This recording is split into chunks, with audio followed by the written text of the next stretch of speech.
નમસ્કાર મિત્રો, હું છું પ્રભાત અને સ્વાગત છે તમારું એક નવા વિડીયોમાં. તો આજના વિડીયોમાં તમને પોસ્ટ ઓફિસની પબ્લિક પ્રોવિડન્ટ ફંડ એટલે કે પીપીએફ વિશેની સંપૂર્ણ માહિતી આપીશ. રોકાણ કરવાથી લઈ અને પૈસા ઉપાડવા સુધીની તમામ માહિતી આપીશ, એટલે વિડીયો પૂરો જોજો. અને હજી સુધી ચેનલને સબસ્ક્રાઇબ નથી કરી તો સબસ્ક્રાઇબ કરી લ્યો અને વિડીયોને લાઇક કરવાનું ભૂલતા નહીં. તો મિત્રો, જો તમે પણ તમારા નાણાંનું સુરક્ષિત રોકાણ કરવા માંગતા હોય તો પીપીએફ એટલે કે પબ્લિક પ્રોવિડન્ટ ફંડ એક ઉત્તમ વિકલ્પ સાબિત થઈ શકે છે. આ યોજના હેઠળ ખાતું ખોલાવીને વાર્ષિક આપણે મિનિમમ 500 રૂપિયાથી લઈને મહત્તમ 1.5 લાખ સુધી તમે જમા કરાવી શકો છો. એટલે કે એક મહિને 500 રૂપિયા, બીજા મહિને જો ન જમા કરાવો તોય કંઈ વાંધો નથી, ત્રીજા મહિને એકરે 5000 જમા કરાવો, એમ મેક્સિમમ તમારે 1.5 લાખથી વધવાનો જોઈએ વાર્ષિક. અને આ ખાતામાં મિનિમમ વાર્ષિક 500 રૂપિયા જમા થવા જ જોઈએ. તો આવી રીતના તમે તમારી રકમને ઇન્વેસ્ટ કરી શકો છો.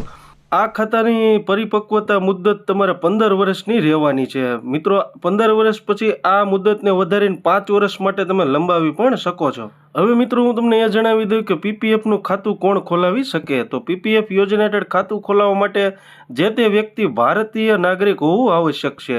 ત્યારબાદ વ્યક્તિ દીઠ એક જ ખાતું ખોલાવી શકાય છે. વિદેશમાં સ્થાયી ભારતીય એનઆરઆઈ પીપીએફ ખાતા ધારકોના ખાતાની વય 15 વર્ષ સુધી સીમિત રહેશે, જેને લંબાવી શકાશે નહીં. એ ખાતું તેમના ભારતમાં સ્થાયી વસવાટ સમયે ખોલાવવામાં આવ્યું હોવું જોઈએ. કોઈ ઓછી ઉંમરના વ્યક્તિનું પણ ઉંમરનો પુરાવો આપીને પીપીએફનું ખાતું ખોલાવી શકાય છે. ત્યારબાદ મિત્રો, હવે હું તમને એ જણાવું કે પીપીએફની વિશેષતાઓ શું છે.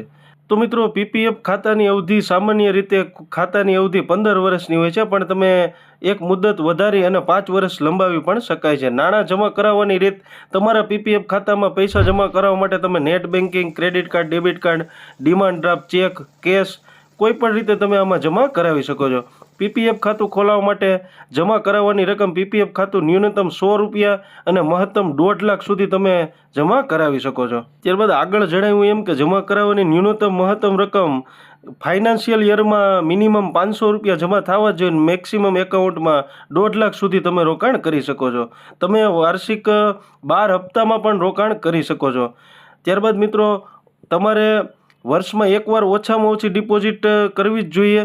ત્યારબાદ જો તમે ડિપોઝિટ નથી કરતા અને વર્ષ પૂરું થઈ જાય છે તો 1 વર્ષ પછી તમારે રીએક્ટિવેશન કરાવવાનું રહેશે, એટલે 50 રૂપિયા જેવી ફી આપી અને તમે ખાતું પાછું ચાલુ કરાવી શકો છો.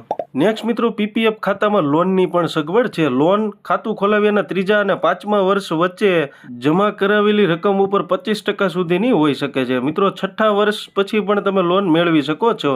ચક્રવૃદ્ધિ વ્યાજ આમાં આપવામાં આવશે. તમારું વ્યાજ દર નાણાકીય વર્ષના અંતે ચૂકવવામાં આવશે, એટલે કે દર વર્ષે માર્ચ મહિનાની 31 માર્ચે તમારા ખાતામાં વાર્ષિક વ્યાજ ચક્રવૃદ્ધિ ચૂકવી દેવામાં આવશે.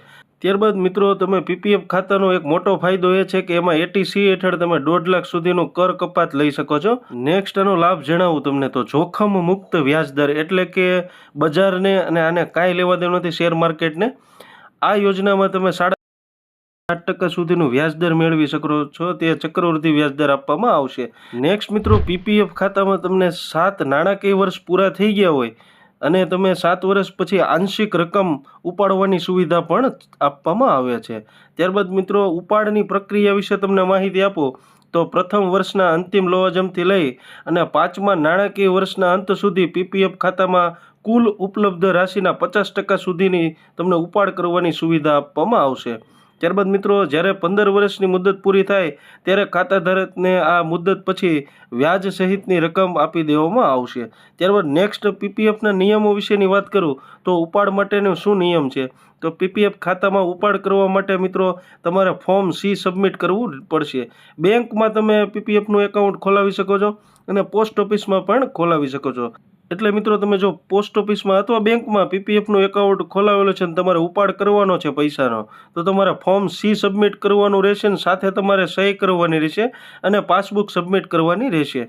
હવે મિત્રો, હું તમને એ જણાવું કે પીપીએફનું ખાતું તમારે જો અધવચ્ચેથી બંધ કરવાનું થાય તો એમાં શું નિયમો છે. તો પીપીએફ ખાતાને તમે મેચ્યોરિટીની તારીખ પહેલાં જો બંધ કર્યો છો, એટલે કે સમય પહેલાં જ તમારે બંધ કરવાની મંજૂરી ત્યારે જ મળે છે કે મેડિકલ સ્થિતિને સાબિત કરનારા યોગ્ય દસ્તાવેજ તમારી પાસે હોય.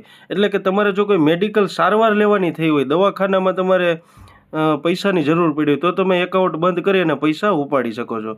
હવે મિત્રો હું તમને એ જણાવું કે તમારે ખાતું ખોલાવવા માટે કયા કયા દસ્તાવેજો જોશે.